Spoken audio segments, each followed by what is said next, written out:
Hi, everybody. Good evening. Welcome to the Finding You podcast. I'm Dr. Brad Reedy. Today is Tuesday, December 17th, 2024. Tonight, I'm going to be talking about the drama of the gifted child. In my opinion, as I've said many times, it's the most important book, at least in my life, that's been written about parents and children and the dynamic between them, amongst them. I was first given this book by a professor, a supervisor, back during my graduate studies, and I remember reading it for the first time and becoming aware of the vast amount of information, knowledge, unconscious material that I was unaware of. I didn't have a grasp of all of it, but I had a sense from reading this that it was there and it was really driving the show. So if you haven't read the book, I encourage you to read it. It's a very short read. Even if you've read the book, you might listen to this broadcast and be able to think about it in different ways or understand some different concepts from it. Before I get into the book tonight, I just want to talk about our upcoming events, January 15th through 19th. That's just about to sell out. Probably by the end of the week, it'll be full. January 15th through 19th is our Finding You Intensive. January 24th through 26th is our online program, a wonderful option. If time or money is a difficult thing for you right now, then the online version is about half of the time and about a third of the cost, and you don't have to travel. So it's a wonderful option for people who want that therapy accelerator or springboard, but they might be lacking in some resources. February 19th through 23rd is our next in-person Finding You after that. I'm going to be running the Conscious Parenting Workshop all day on January 10th from 9 a.m. to 4 p.m. Mountain Time. If you're interested, contact us or any of our program, actually. Contact us at info@findingyouprograms.com. And then, of course, my masterclass on attachment-based therapy, March 7th, 9 a.m. to 4 p.m.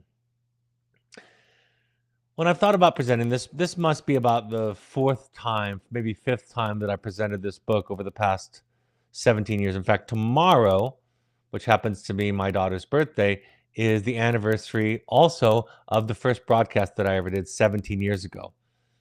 And when I think about this book and having presented it over the years, part of what I've been challenged by in the past is this idea that for a lot of parents, it can provoke a lot of feelings of guilt because the dynamics that are talked about in the book are so relatable to parents, and they bring up information and ideas that have largely been relegated to our unconscious that we've been in denial of or at least unaware of at any level.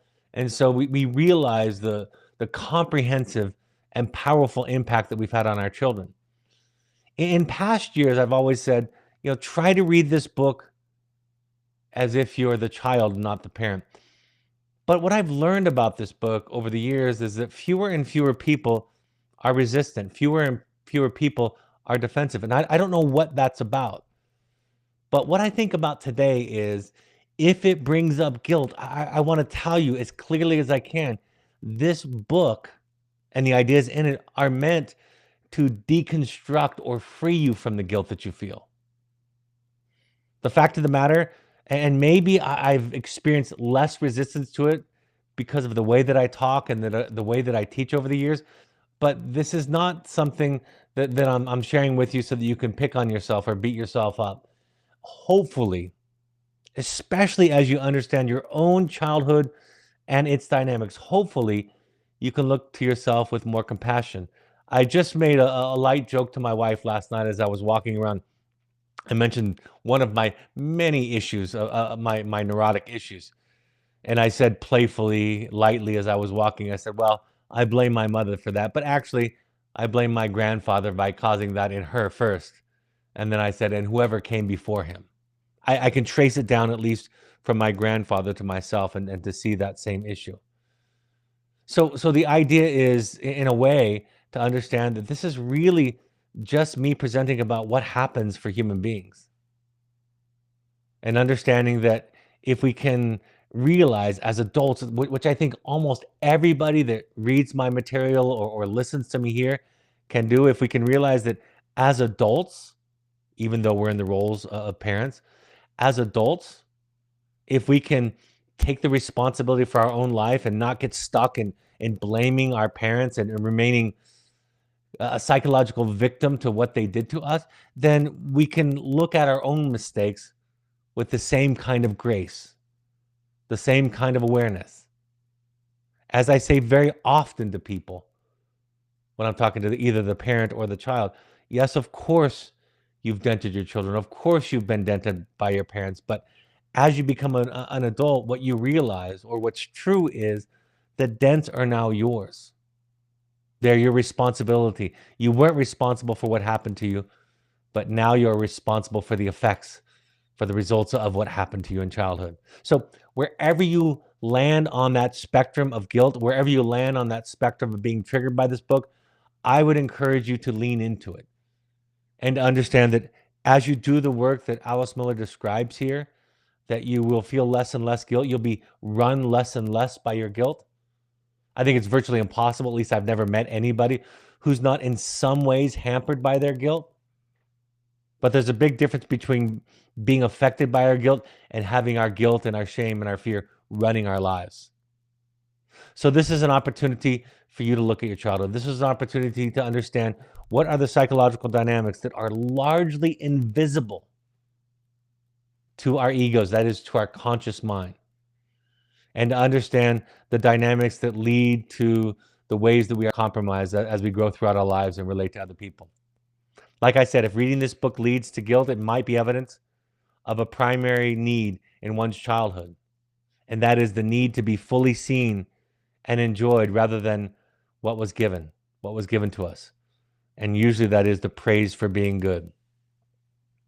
Not everything in the book needs to be true. You can, like any book, like anything that I teach or any psychotherapist teaches, you can chew on it, you can try it on for size, and you can reject it. And maybe that's because it doesn't apply, or maybe it's because you're not ready to hear that idea, and then it will come back to you in another form through another messenger later on. I remember when I was reading the drama The Gifted Child, I was having a problem with one small point that she made, and I was sharing this with my therapist. And she made the lighthearted comment. She said, well, remember that book was written about 500 years ago. Really, the book was written about 45 years ago. But the point was, she said, we've learned things. You've learned things. You might know something about life, about parenting, about yourself that Alice Miller doesn't know. So this is your therapeutic permission to not accept everything without digesting it, without chewing it, without trying it on for size. You might find that some of the examples are severe. I don't find them to be severe. The more work that I do on myself, the more I'm able to shave off some of the guilt that I feel that prevents my self-awareness. That's an important thing I just said. The more I'm able to peel away the guilt that I feel, which allows me then to be more aware of myself, the more I can relate to the examples that are there. The more I work in therapy, which has now been quite some time, the more I realize how wounded I am, how compromised I am. And it doesn't leave me powerless. It doesn't leave me without any choices in my life. It leaves me with more choices. It empowers me, and it makes clear to me what my project as a human being, what my project as a father, a friend, a therapist, a husband is in this life. The big question is, and I think about this all the time with all the teaching that I do, is can you practice and develop some accountability for what you've done without it coming with intense feelings of guilt? Can you just see and understand what happened to you and what happened in the life of your children as a result of your behavior and your undone work? Can you look at that courageously? That is in large part going to be a measure of your mental health. Alice Miller wrote in her book, many people struggle all of their lives from this oppressive feeling of guilt, the sense of not having lived up to their parents' expectations. This feeling is stronger than any intellectual insight they may have, that it is not a child's task or duty to satisfy their parents' needs. No argument can overcome these guilt feelings, for they have their beginning in life's earliest period, and from that they derive their intensity and obduracy, which I had to look up, which means intractable or a hardened position. They can be resolved only slowly with the help of revealing therapy. Dr. Miller makes the point throughout the book that books are not therapy. Podcasts, for that matter, are not therapy. Presenting you with insights and idea is not therapy. Therapy is the process of showing up to a session and learning to tell the truth, learning to really make your own connections.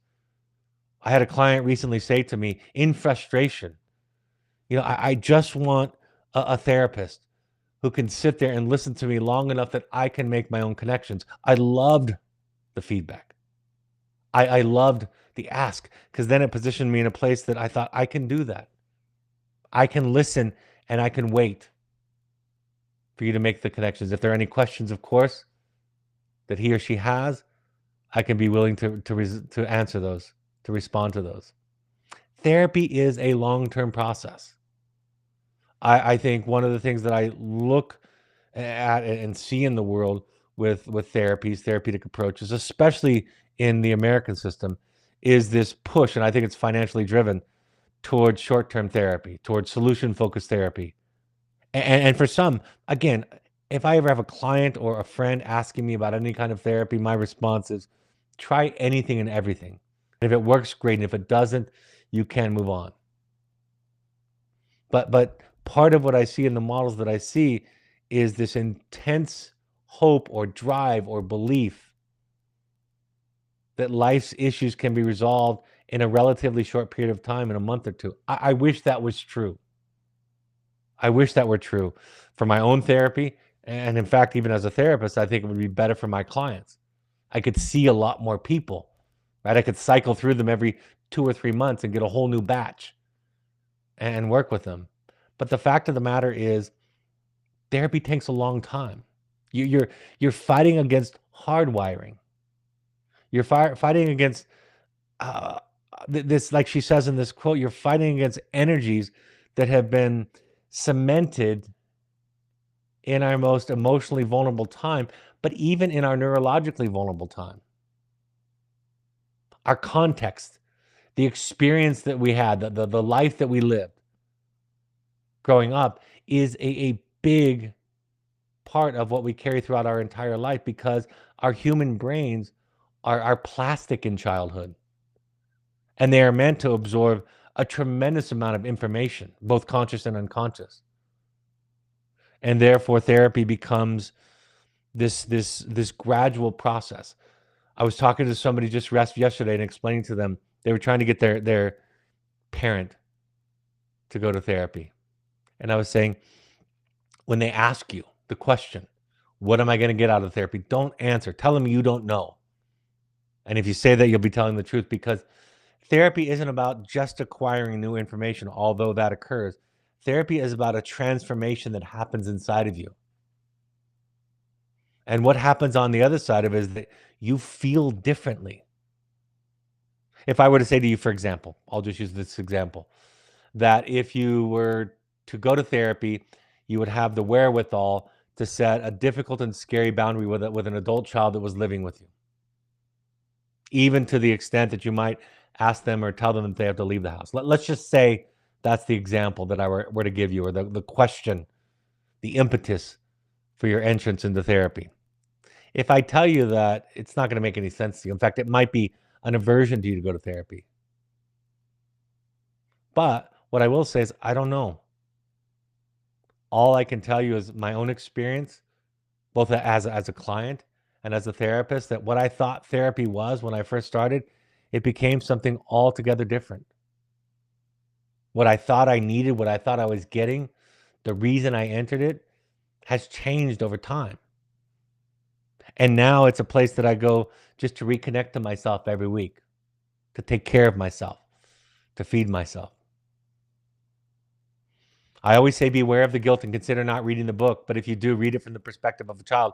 But I'm pushing a little bit harder this time and saying push into it. If it triggers your guilt, it's exposing a kind of neuroses, an issue, a mental health issue that needs addressing. And by avoiding it, I don't think much is accomplished. It does have advanced language and theory. It's only just over 100 pages, not too much over 100 pages. But it can be very dense in parts. And just take your time. It's written at a level that is intended for most therapists. Alice Miller's contribution to our awareness of child abuse, child mistreatment, and what we can do about it in our own parenting is profound. Giving the child the gift of letting them feel anything towards you without having to take care of you is the goal.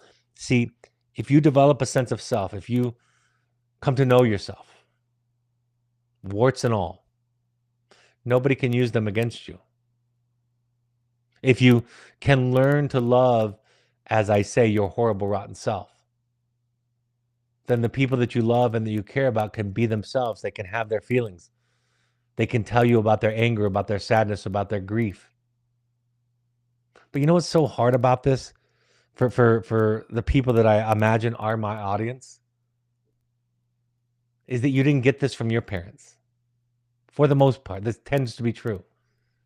And you're being asked to give it to your children, to give them a whole parent, an adult parent, a healing parent, an aware parent. And so you're caught in this place, like a lot of therapy clients, between not having been fed, ideally, in the way that you needed to be fed, and now you're being asked to feed somebody else. So no wonder you need psychotherapy. No wonder you need psychotherapy.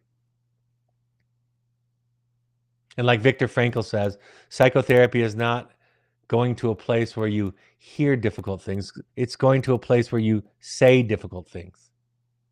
This is why I celebrate so much in psychotherapy with my clients when they become aware of an issue. You know, I feel insecure, and so I snapped at my spouse. I was afraid, so I lied.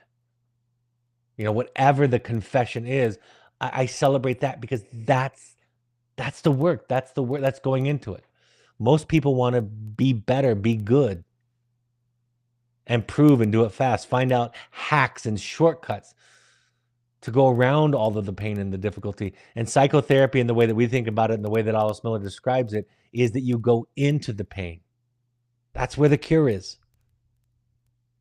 It's the place that you've avoided most of your life, if not all. It's the place that you are most reluctant to go into. It's really an invitation to do your work and to do your deeper work. I imagined when I first read it that there was this river of water underground, as there is in reality. I tell the story sometimes when we had our house years ago and we built a pool in the backyard. And they put a pipe in the ground before they dug the hole, and they started pumping water out of the water table that was a few feet below the ground. And this pipe, about the diameter of a baseball bat, the fat end of a baseball bat, ran for days, pumping water out into the local waterway. And I remember looking outside, watching this thing go for 24 hours for several days, for a couple of days on end, and thinking, I had no idea there was that much energy, that much life just beneath the surface. But of course, that there was. And this is what the drama, The Gifted Child, teaches us: is there's stuff that we can't see. I had a client recently tell me that he had curated his childhood. He thought back on his child through rose-colored glasses. And he did that in part to retain the love of his parents, specifically his mother. Because if he saw and told the truth about what was happening in childhood, he would be punished or rejected in some way. And it would likely be a way that reminded him of the years of his childhood where he would stand up to his mother or express his anger or his rage toward her. So the invitation the book is an invitation to do your work. More than anything else, and I might talk about this as much as anything else, don't try to be a good parent or a good spouse. Try to be a whole parent, a whole spouse, embracing all of you. If the goal is to be good, you will defend against the parts of you that are not good or that are less than good. And when people touch upon those, sharing their feelings, their disappointments, their anger, their frustration towards you, you will defend it. And like I've taught for many years, it's usually not the mistake that makes the most negative impact on somebody. It's the defense around the mistake that makes people crazy. that has them question themselves, that doesn't value or honor the real authentic feelings that they're experiencing in relationship to you. Guilt was used to control us. Guilt is used to control people all the time. We get taught all the time that guilt is our conscience, that it's our morality. And of course, feelings of regret, feelings of painful, empathic misery, I call it, do occur when we've acted in a way that hurts other people. But this idea of guilt being morality is a barrier to everything that we're hoping for, everything that we're searching for intimacy in relationships, for healthier parenting, for greater awareness. And so you have to first accept the idea that guilt is only coincidentally related to morality at times. It is an absolutely unreliable North Star. But the more you feel it, if you get confronted, for example, by your spouse, by a friend, by your children, and you start to get overwhelmed with guilt, what you can know is that you came from a context where that's the way you were supposed to feel when you made a mistake. And that feeling of guilt was supposed to show up in terms of improved behavior. But the fact of the matter is, guilt usually leads to worse behavior, defensiveness, lying, denial, not being able to take in the feelings of others that are close to you and to consider them. When guilt overwhelms us, we develop symptoms, neuroses, and may even rebel against it without regard for anything else. If it gets too severe and too chronic, people can take the strongly amoral path or immoral path. It's such an oppressive feeling.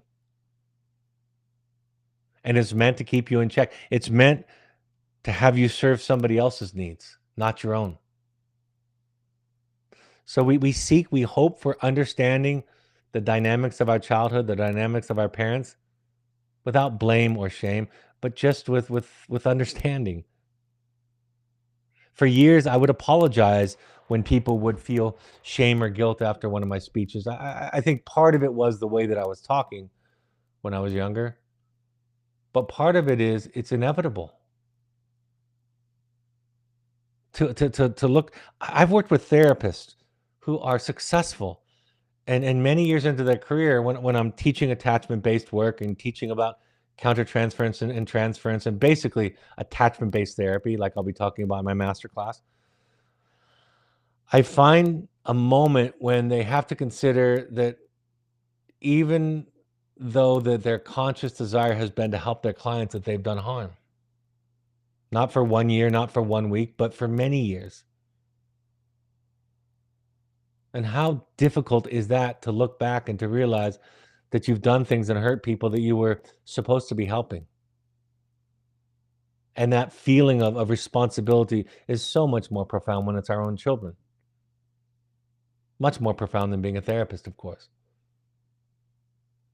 So yes, you dented our children more than we can imagine. We also gave them gifts and resources and talents and assets by our parenting too. But those things, those things don't keep us up at night. Those things are easy to see and easy to adjust to. The reason I emphasize the dents and the bruises is because those are the things that are hard to look at. But we understand it without blame. We just see the dynamics as they are. And blame cuts both ways. So our pursuit of our childhood wounds may offer us a feeling of compassion towards previous generations as well as towards ourselves. The more work that I do, the more I see how much my mother affected me. I made a joke about it just the other night, like I mentioned. But that doesn't come with anger and resentment and rage. I've expressed that quite a bit over the years. It's just an awareness. And be careful not to go to forgiveness too soon. Forgiveness, in the way that I see it, happens in a healthy way when we've done the work to work through our anger and our grief and our hurt and our loss and our sadness. Forgiveness is not in my way of thinking, a moral imperative. And whatever resistance you have to this historical work, I would suggest that part of your resistance is because you're still carrying around the unspoken rule in your family of origin not to blame your parents. You're still carrying your parents' egos. So if you have the very unpleasant but important gift to have your children tell you how they feel and confront you as you begin to do your work, I would say congratulations. As painful and miserable as that experience is, you've also somehow showed up in a way that it was safe enough for them to talk about it, and you stayed in the conversation enough to listen.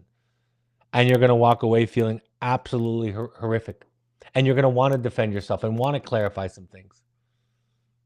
But if you had the wherewithal just to listen to them, and then you go and you attend to your wounds and your guilt and your fear and your sadness and your grief with a therapist or a trusted friend or mentor, you're showing up as the adult parent, as the adult in the room. And really, that's the only gift we can give our children. A parent recently said to me when I was commenting on how much they had given to their children, she said to me, well, I was a really shitty parent early on, but I woke up, went to therapy, and I've been working on myself and learning to apologize and listen.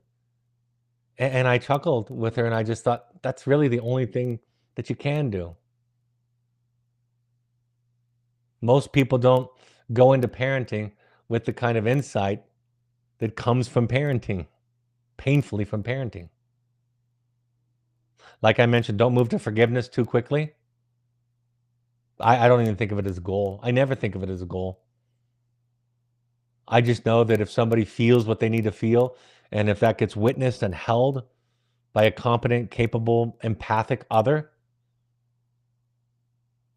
that person then learns to set boundaries so as to do their best to protect that kind of injury doesn't happen again. Forgiveness is a result of that work. It's not some kind of moral good, some kind of commandment that we need to follow. It is the result, in the most authentic sense. It is the result of having done our work, having moved through the stages of grief, if you will, toward a person or an incident or a situation. Again, is the goal to be a good parent or a whole parent?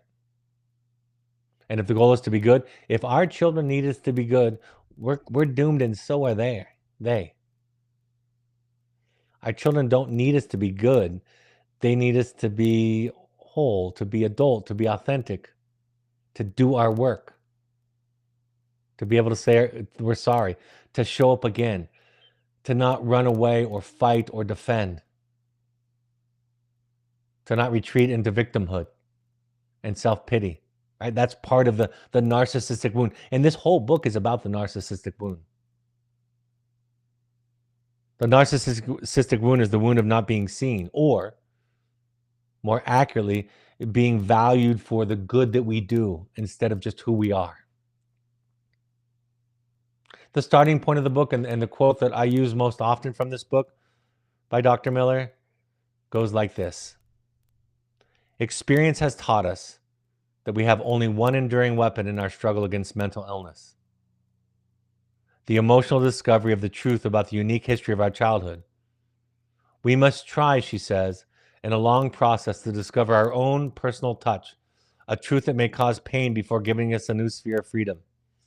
If we choose instead to content ourselves with the intellectual wisdom, we will remain in the sphere of illusion and self-deception.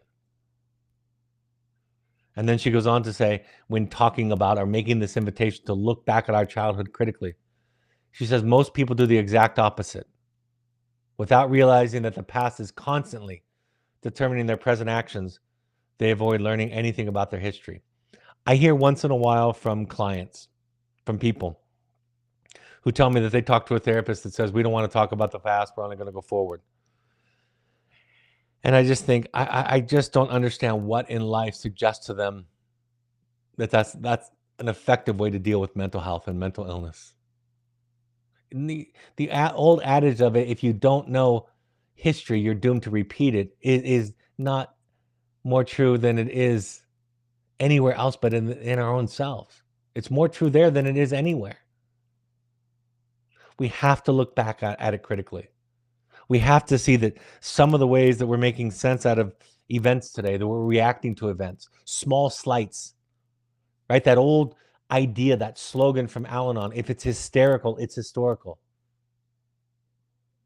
The idea from all the trauma therapists that are talking today that says trauma doesn't come back to us necessarily as a memory, but as a reaction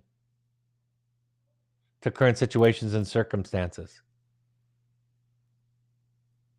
That's where your work is. That's where our work is. That's where my work is. And as a therapist, I don't have the luxury to deny this. Otherwise, not only is my past affecting or affected my children that I've raised, but my past is also impacting my clients that I feel a responsibility to show up more and more whole, more and more healed on my journey. Miller says, once our own reality has been faced and experienced, the inner necessity to keep building up new illusions and denials in order to avoid the experience of that reality disappears. We then realize, this is what I love. I love this quote. We then realize that all of our lives, we have feared and struggled to ward off something that really cannot happen any longer. It has already happened at the very beginning of our lives while we were completely dependent. That's what we're looking for in life. We're looking for this place, for this thing, for this energy, for this food, this sustenance that ideally ought to have been given to us as children. And when we don't get it in our childhood, we spend our lives looking for it. The simplest example that I can give of that is that if you were not truly seen as a child, and again, I want to be clear, being seen doesn't mean that people appreciate how great you are. That's a part of it. That's a slice of the pie. But if your selfishness, your greediness, your lust, your anger, your rage, your laziness, all the things that you've been taught are bad things to have or to be or to feel. Perhaps in some families it could be anger. Other families it could be sadness. In some families the rule is to be happy, never spoken out loud, but implied through thousands, if not millions of interactions. If you don't learn to embrace and incorporate those things into yourself, if you don't learn to integrate, to understand that the symptoms that you have are the voices of the unmet needs of in your history, and they deserve your attention. And that's why it's so important to not run from your dragons or your demons, but to sit with them. If you do something stupid, even harmful, what if instead of hating yourself for it or even hating the act, what if you got curious? What if you listened? What if you saw that pattern in your relationships, in your life, and you could get curious about what it's trying to teach you, what it's trying to remind you of, what it's trying to ask you to address that you've avoided up to this point? How much better the world would be for all of us. Some assumptions. The child has a primary need from the beginning of life to be regarded and respected as the person they really are at any given time. That's the need of the child, to be understood. They need a parent who can mentalize, who can put themselves in the child's place, who cares just as much about the internal world of the child as the external world, who cares just as much about the world of feelings as the world of behaviors and good deeds. This is the child's needs, to be welcomed. And some children come with a less of an ability to soothe themselves, more reactive to novelty and new situations, harder to warm up. Some people have brain chemistry that suggests a pattern of depression or addiction or a lot of other disorders and issues. And so those kinds of genetics ask something larger from the environment, from the parents. And so we have to make space. We have to become bigger. I had a client say with tears in his eyes recently, after throwing what he called a tantrum. This was an adult child. And then in a subsequent session, saying in front of me and his parent that he was so grateful that we were able to tolerate his tantrum, that for the first time that he could remember, his parent, his primary parent, was larger than him, and he was allowed to be a child. When we speak of the person one really is at any given time, what we mean is the emotions, the sensations, the expressions that they feel. It's not something profound and secret, or it's just a feeling. Are you allowed to be sad? Are you allowed to be uninteresting? Are you allowed? Do you matter if you don't show up and entertain and bring gifts? Do you experience that the value that you have to offer the world is based on what you can give to other people? Can you be valued for just being a human, just being a person? Is it okay for you or not? And does that feeling, that sense of what I'm describing, does it live in your body? In an atmosphere, she says, of respect and tolerance for their feelings, the child in the phase of separation will be able to give up the symbiosis with the mother and accomplish steps toward individuation and autonomy. The second stage of attachment, or the second task in attachment after being welcomed, is that the child has to separate and move on, has to move away from the base and go out in the world and experiment and make mistakes and make a mess out of their lives and figure it out. They have to experiment. If that first task in childhood of being welcomed as they are doesn't happen, it's a tough one to overcome later. It's really tough. And the reason that is because when the child grows up, the world is a bigger place. And so even in a relatively safe and organized kind of context, world, culture, community, the child is still going to experience rejection, hatred, right? Hurts, wounds, those kinds of things. And so it's hard to repair that early wound of not being seen, that narcissistic wound of not being seen as you are and valued for just being you. But the second part, which happens during adolescence, about separation and individuation, is also difficult for some parents. One of the primary wounds from our parents is that they need to be needed. And again, they don't know that they need to be needed. They just think that that's the way it should be. There's so many assumptions in parenting. And the child feels the pressure that is never spoken by anybody, never even identified by anybody in such a dynamic. And that is why Carl Jung said that the greatest burden for a child to bear is the unlived life of the parent.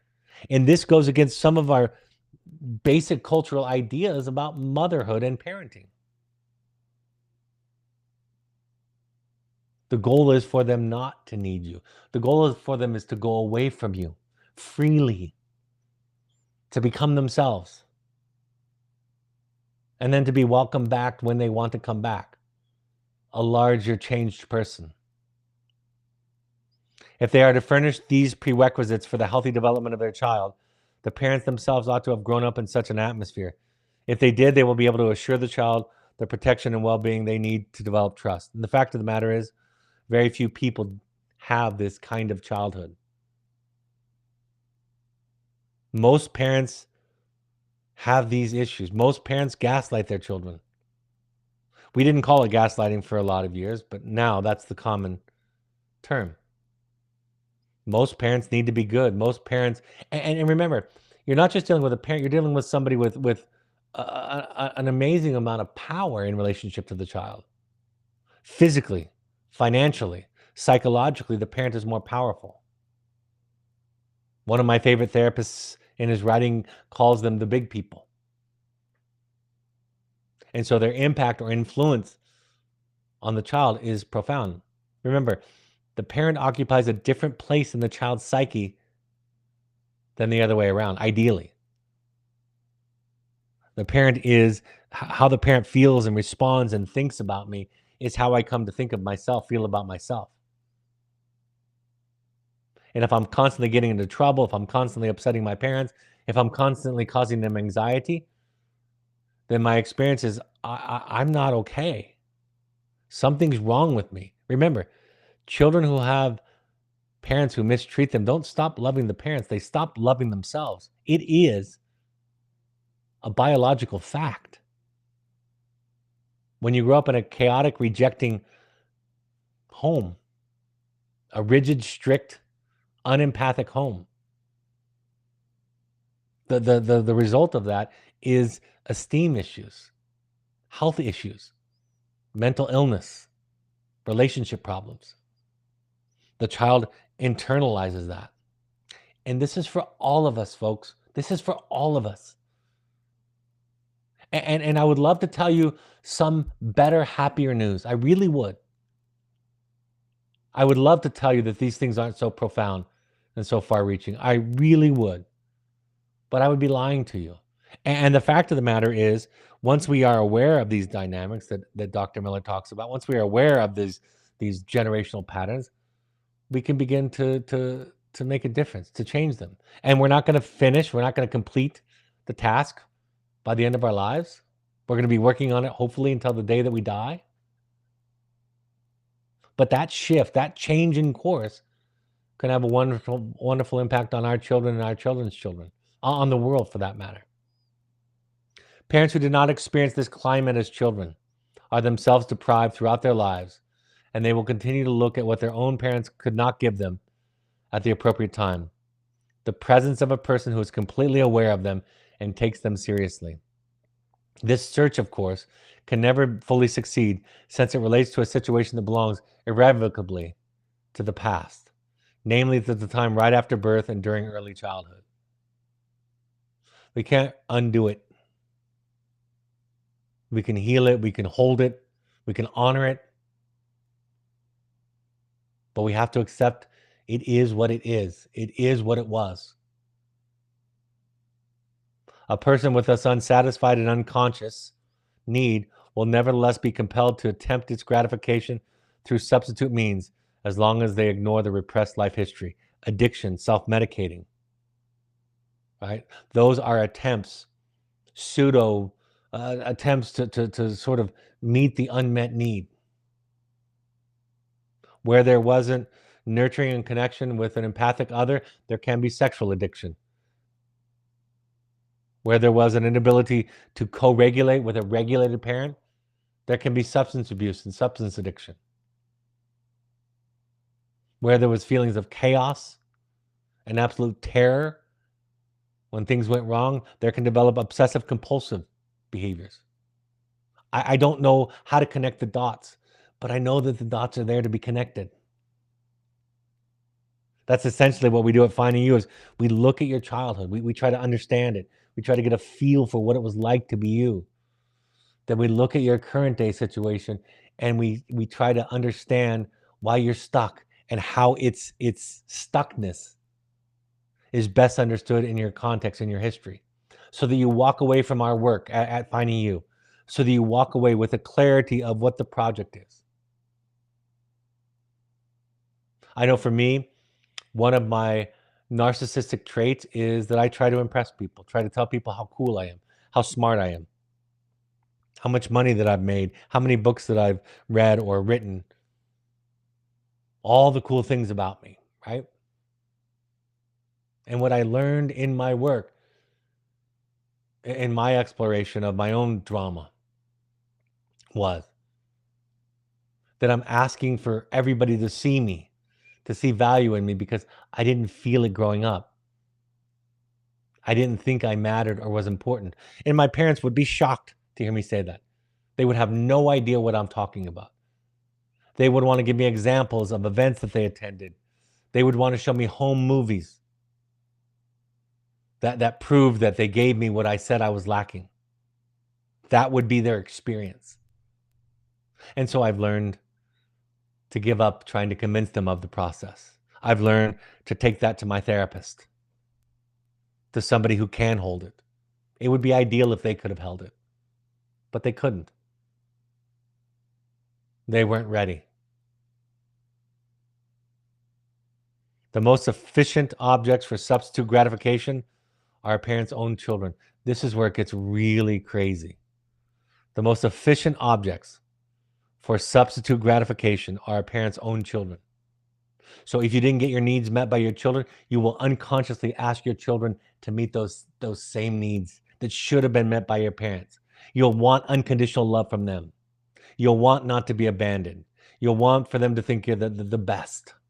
If you got that need met somewhere else, you won't need it from your children. In fact, you won't see their feelings as an evaluation of how you're doing. You will see them as them. The newborn baby or small child is completely dependent upon his parents. And since their caring is essential for the child's existence, the child does all they can to avoid losing them. From the very first day onward, they will muster all of their resources to this end, like a small plant that turns toward the sun in order to survive. The drama of the gifted child is the story of the child who could sense what the parents' needs were, their unmet needs. And they unconsciously volunteered to give that to the parent, to be that person the parent needed them to be, in spite of who they were, in spite of their real, or as Alice Miller calls it, their true self. So the drama of the gifted child isn't about smart children. It's about children who have the empathic ability to read other people and to give those people what they need at the cost of their authentic self. And when the authentic self, when the real self is sacrificed and compromised, as it invariably is for most human beings, then the quest to fill those empty spaces with things, with stuff, with compulsive behaviors, with addictions, commences. What is missing above all, she says, is the framework within the child where the child could experience their own feelings and emotions. Instead, the child develops something the mother needs. And although this certainly saves their life by securing the mother or the father's love at the time, it may nevertheless prevent them throughout their life from being themselves. I'm going to read that paragraph again. What is missing, above all, is the framework within which the child could experience their own feelings and emotions. Instead, the child develops something the mother needs. And although this certainly saves their life by securing the mother's or the father's love at the time, it may nevertheless prevent them throughout their life from being themselves. That is the drama of the gifted child. And if you don't see that in yourself, you might be a unicorn. But more likely, it's because, again, you have been indoctrinated into this idea that you had to support and curate a version of the childhood that made your parents look good. And when that is the case in your childhood, you will ask the children to do the same thing. The parents have found, she says, in their child's false self, the confirmation they were looking for, a substitute for their own missing security. When I hear parents say, my child abandoned me as an adult, I sometimes say it this clearly. I said, that's not a thing. Children don't really abandon parents. They're not responsible for them. That's not the way that it works. And I'm not going to get into the nitpicky about having an aging parent. We could walk that story out all the way to the end too. I'm talking about this responsibility for psychologically, emotionally, the fundamental idea that it's my job to take care of them, to be successful so they can be proud, to love them so they can feel good about themselves, to recognize and acknowledge all that they gave me so they can bask in the glow of having accomplished goodness. A child cannot see through this unconscious manipulation, she says. It is like the air that they breathe. They know no other, and it appears to them to be the only breathable air. And I wish this wasn't true, but this happened to me. I have not met a decent therapist in my life who is not the product of this drama of the gifted child dynamic. Who else, and Alice Miller says this, who else would have the ability, the desire, the willingness to sit and listen to people's feelings hours and hours of the day? Unless, of course, they were trained from their earliest of ages to attend to others. When a 6-year-old mother died, the aunt said, "You must be brave, don't cry. Now go to your room and play nicely." Very simple statement.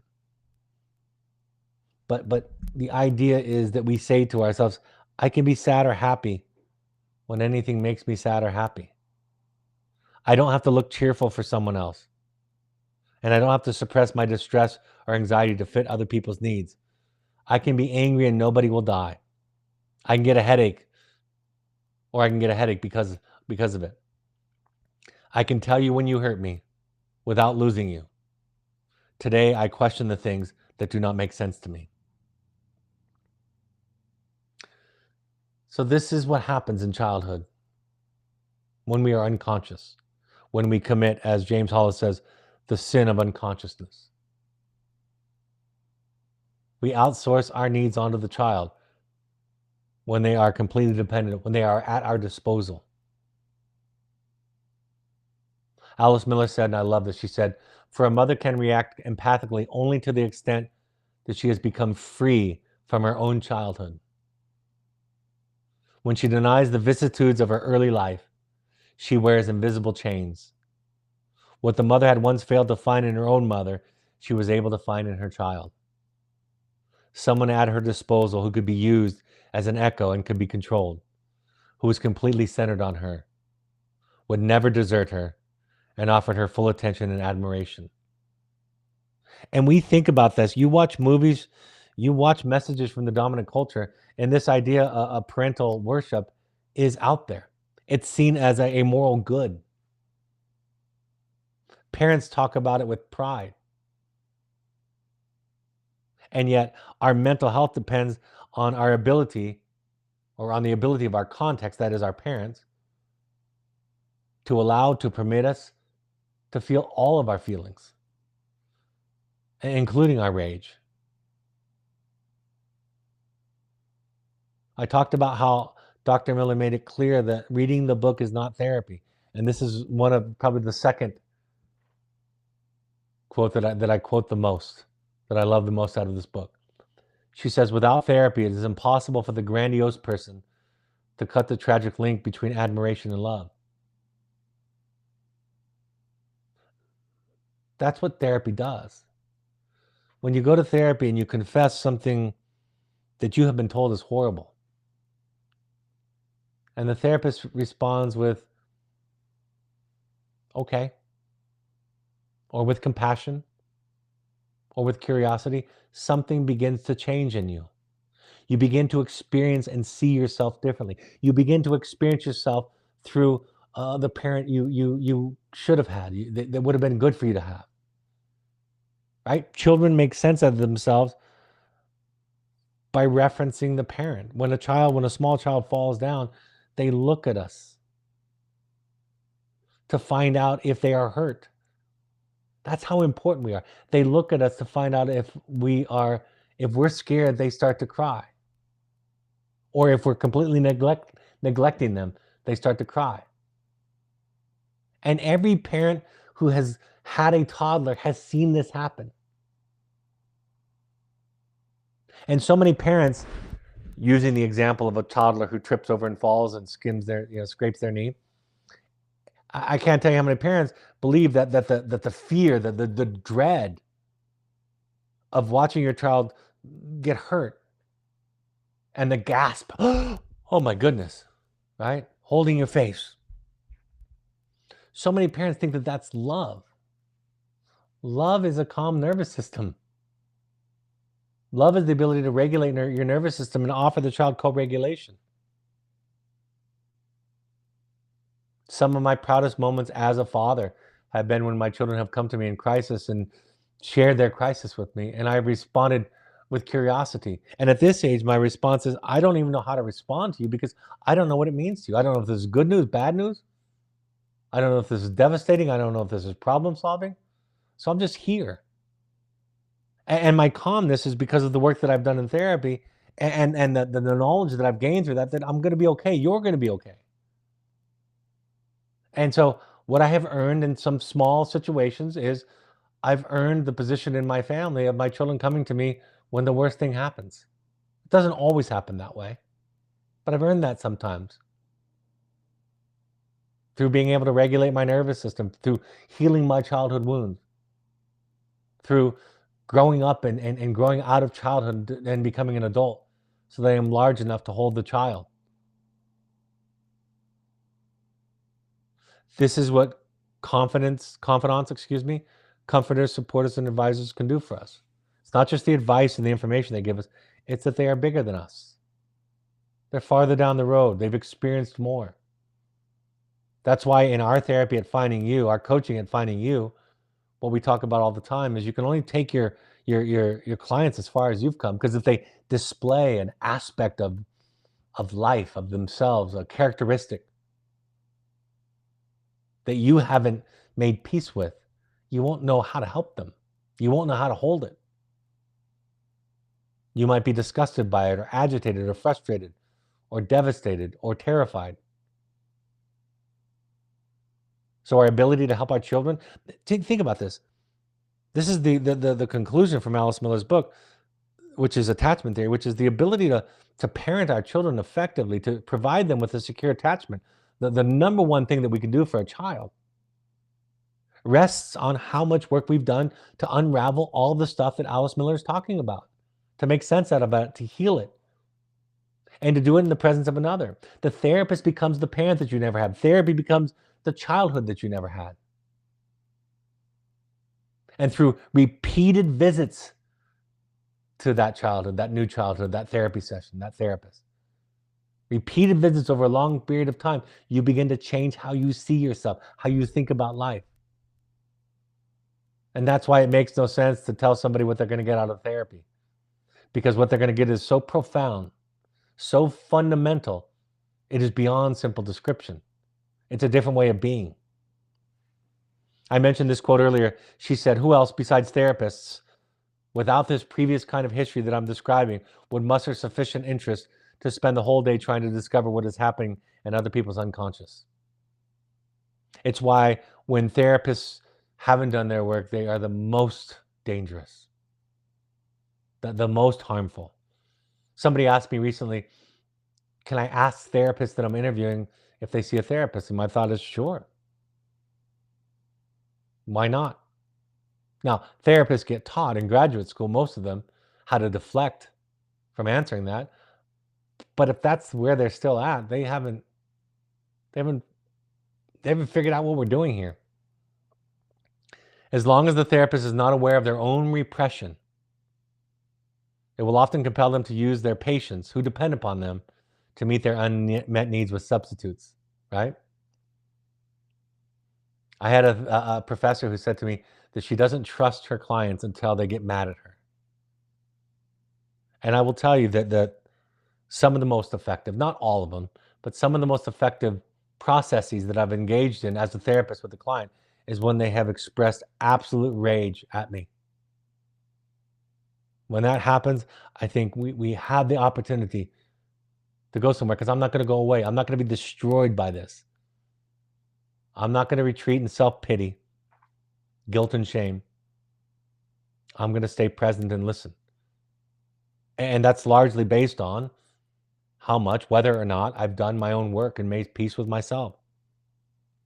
The therapists may cloak their disapproval of their clients and their derision behind abstract terms like borderline personality disorder or obsessive personality disorder, regression, destructive. But unless the therapist explores the 3-year-old child inside of themselves, they will not see the parallel between these terms and garden variety contempt. The opposite side of this grandiose feeling, this feeling that, the reason that part of the reason I will confess that I have been successful or have had the success that I've had has been because of this narcissistic wound. Even my therapist, when writing about me in one of her books, mentions me without naming me and says, due to his narcissistic gifts, he's been able to accomplish a lot of things. And what she was describing is, I thought I had to prove to the world of my worth. I thought my only value in this world is what I could give to other people. I didn't know that I was intrinsically valuable. And so my entire life, I've been running from wolves. They've been chasing my whole life. And because in one particular small area in life, I can run rather quickly, I've been able to outrun them. And is always the case, the biggest barrier to addressing one's narcissism, which all of us have some of, and I'm not talking about the personality disorder, I'm talking about the narcissistic dilemma, the narcissistic wound. The biggest barrier to addressing the narcissistic wound is success.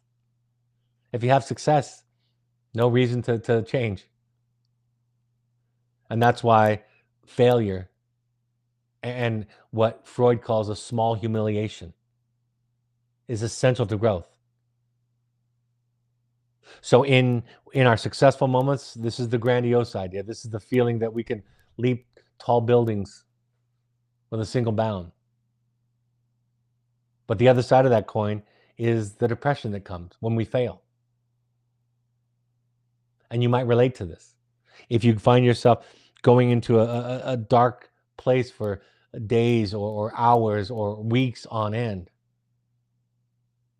this may be a sign of your narcissistic wound. Right? Because if you fail, if you hurt somebody, if you utterly stumble, the conclusion of the person that's narcissistically wounded is, I'm worthless. I know nothing.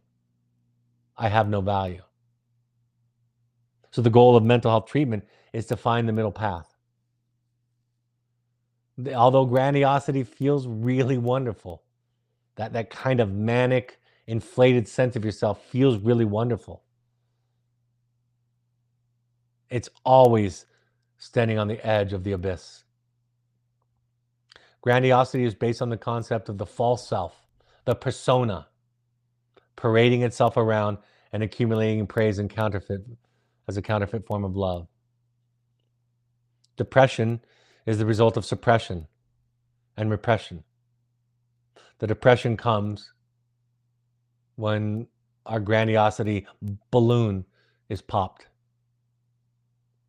And the lifting of this depression comes through grieving. When depression dissipates, vitality is restored with an ability to spontaneously feel one's emotions. Rage, sadness, jealousy, happiness, hurt, frustration, joy, etc. That's why I celebrate the few times that my clients have expressed rage at me, because I think we're headed somewhere. We're grieving. And I am, in part, getting the years of anger and resentment that they were unable to express without the greatest of risks toward their parents. I'm getting that and more. It brings back the life force to lean into those feelings: rage, sadness, jealousy, happiness, hurt, frustration, etc. Contempt for others in grandiose successful people always included a disrespect for their own true selves, right? The false self, the grandiose self, the narcissistic presentation is always a mask or a disguise for the insecurity, the feeling of inferiority. Narcissistic traits measure who's better, who's on top, right? Healed narcissistic wound, it doesn't measure oneself against another. Failure can be seen as a success. Self-esteem is based on the authenticity of one's own feelings and not in the possession of certain qualities. Dr. Miller says it is precisely their oversensitivity, shame, and self-reproach that form a continuous thread in their lives. Unless they learn to understand what those feelings actually, what these feelings actually relate, the more unrealistic such feelings are and the less they fit present reality, the more clearly they show that they are concerned with unremembered situations from the past that are still yet to be discovered. If the feeling that begins to arise is not experienced but reasoned away, the discovery cannot take place and depression will triumph. It is remarkable, she goes on to say, how at the age of 2, such a child could be left alone and be good. These people have all developed the art of not experiencing feelings, for a child can experience their feelings only when there is somebody there who accepts them fully, understands them, and supports them. However paradoxical this may seem, a child is at the mother's disposal. The mother can feel herself at the center of attention, for the child's eyes follow her everywhere.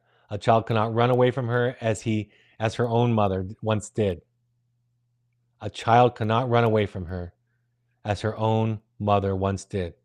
A child can be brought up so that it becomes what she wants the child to be. So the goal in therapy, the goal in this work is to find your true self. And to do that, we have to look at this stuff, this soup of childhood.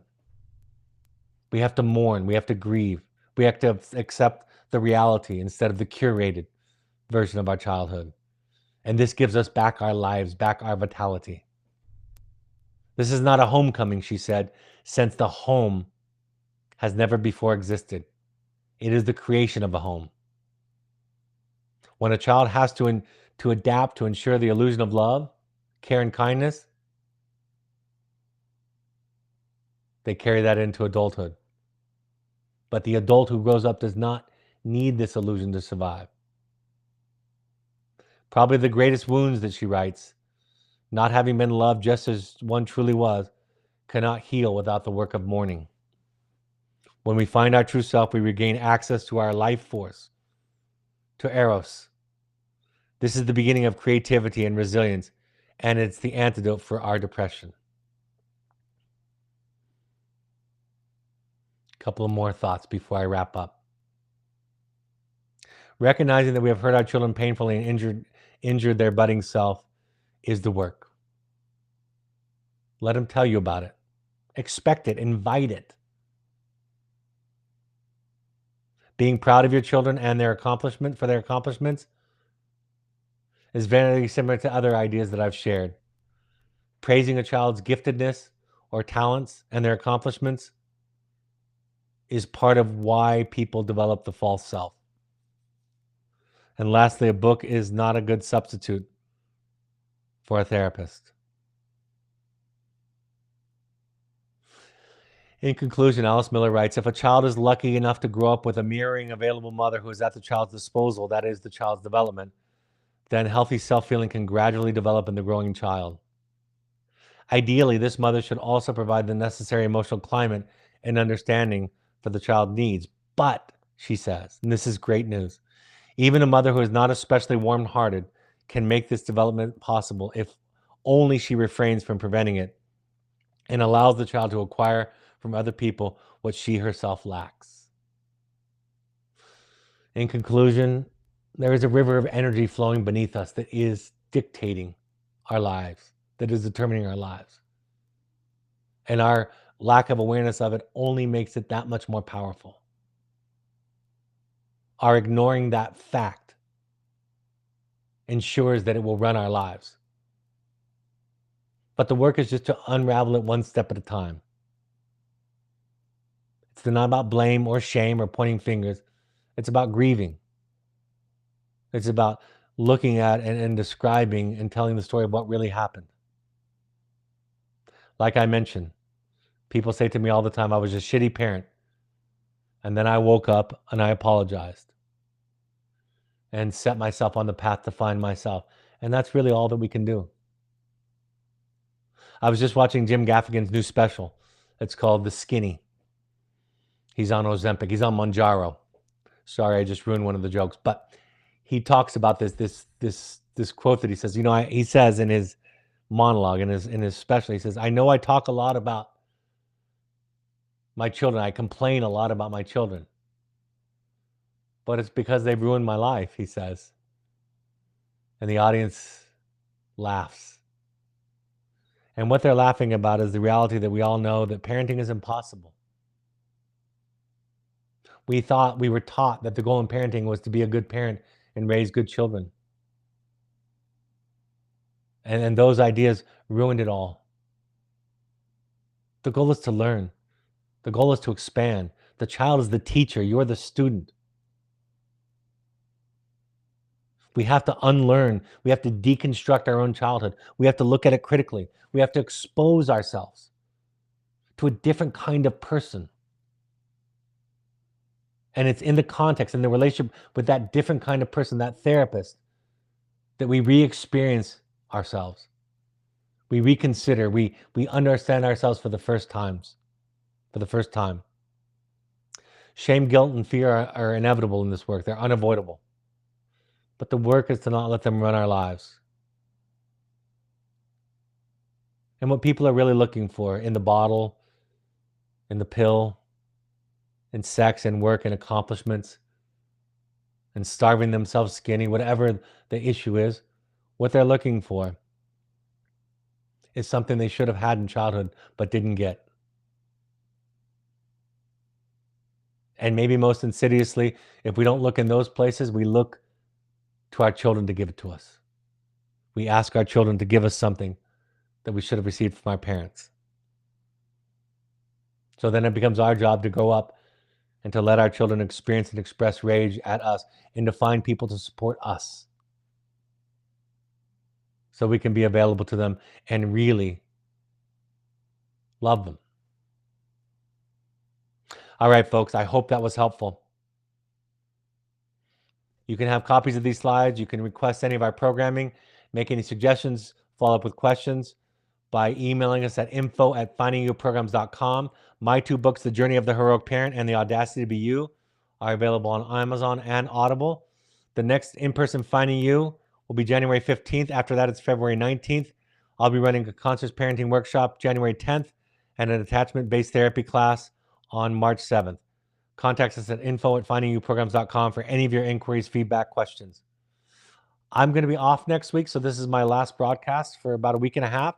So I'm going to come back on the 30th, Monday the 30th at 6 p.m. Mountain Time, and I'll be talking about goals and that idea that many of us have that it's a new year, new me, and talk about what goals are and what we're really looking for. I hope this is a helpful point of contact, and I hope that this book, if you haven't read it yet, I hope that this book can make the kind of difference in your life that it has made in my life, because it maybe more than any other book has changed my life for the better. Thanks for showing up tonight.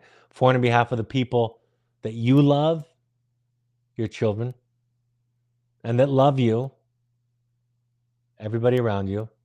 Thanks for showing up. Thanks for listening. Thanks for doing your work. It makes all the difference in the world. Have a great evening, and I'll talk to you next time. Bye-bye.